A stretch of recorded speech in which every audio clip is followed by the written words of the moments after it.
Teams are built on tradition. And of the many traditions surrounding this team, few compete with the passing of THOR's hammer. But how are traditions born? Sometimes they spawn from a single fan who fought as hard as anyone on the ice.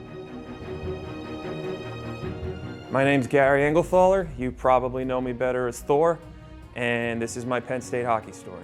So I got here in 2013, best decision I ever made in my life. I go to the Spirit Halloween and I try on the THOR costume and my mom just goes, yeah, we're buying that. This was also the year that Pagula opened up, which is the craziest hockey arena I've ever been in. I was talking to my roommate Chris and he just came up with this idea, why don't you wear your costume? So I did and had a blast, but we found out that the team loved it. And so I did it again and again, and it kind of just became a thing. Then I got to meet Coach Godowski, who, if anyone has ever met him even once, knows the dude is the most authentic, kind person you'll meet. Come that summer, I'm getting ready to come back for my senior year, and my doctor tells me, you need 3 surgeries. Each one's gonna be 15 hours long. We're gonna shave off part of your spine. We're gonna put a bunch of screws and rods in you, and you may never walk again. Gary was born with a rare condition called spina bifida, and he would have to undergo 3 serious operations. Doctors told Gary that without the surgeries, he could become paralyzed, and that he would have to have 2 rods, 18 screws, 64 staples, and 164 stitches placed into his back. I'm sitting in the hospital, and this is the craziest part. A package shows up, and this is in it. A blue one's in it, hats are in it, cards in it, is signed by the whole team, and my mom just started bawling. I didn't even know that they knew that I had surgery. I didn't tell them. My parents, they helped me get the wig on, the jersey on, and we did some pictures from the hospital to send them just to let them know this is crazy, thank you so much.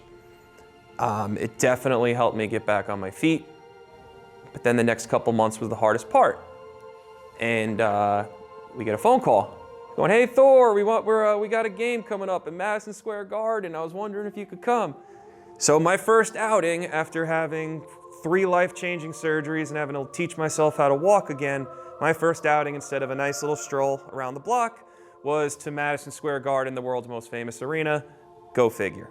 Of all people, Coach Godowski shows up in the crowd in Madison Square Garden, grabbing my wheelchair. Again, my mom started crying when she realized who it was, pushed me down to the locker room, and that's where the hammer came into play.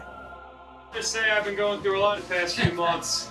Not many things were able to get me to smile. You guys did for me. That got me. We were all smiling, we were all crying, and I actually just gave Coach his own hammer for you guys. I'm afraid to go out of the house just to go around the block because I think the light sensitivity is going to mess me up. And they got me up on my feet so much I went to the city that never sleeps with all the bright lights and made it work. This whole school just has that effect on people.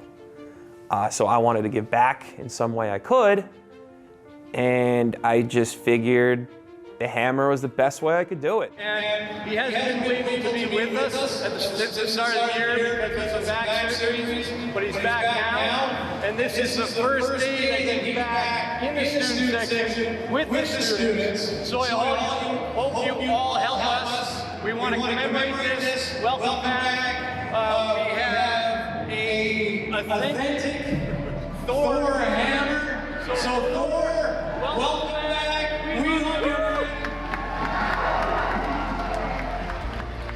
I believe Coach reached out and had this idea of giving it to a player who fought the hardest. The idea that that's what the whole tradition kind of became, that it doesn't even necessarily go to the guy who played the best, it goes to the guy who fought the hardest. That is probably the whole part that got me the most. Because it was kind of Coach's way of saying, we see the fight you went, and we like to fight too. it's that it's that magic feeling, like when you step on the ice.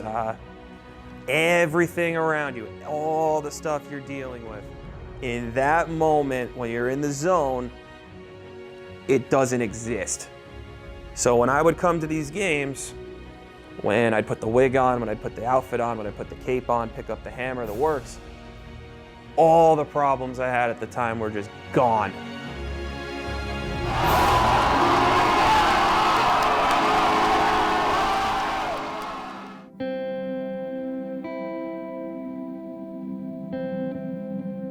If a player's watching it, if you ever won it, that's awesome. Take pride in it, and I guess try to win it again. This guy was going all night. RK. Yeah.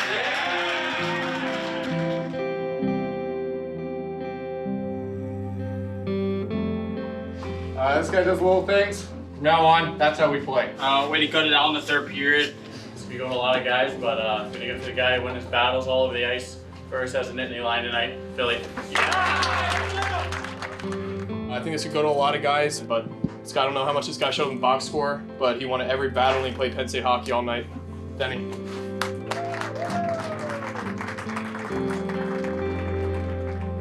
There are all kinds of traditions in collegiate sports, but few were born out of a story as heartwarming as Thor's hammer. Just another of the many reasons why Penn State remains so special to so many people. Keep it up.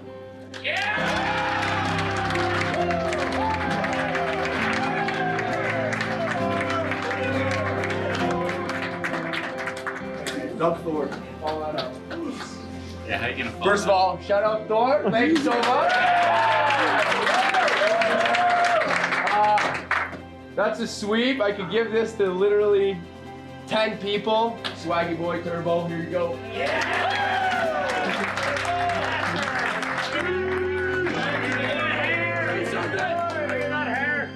Big Big Ten sweep this weekend. Let's keep going next weekend. Yeah!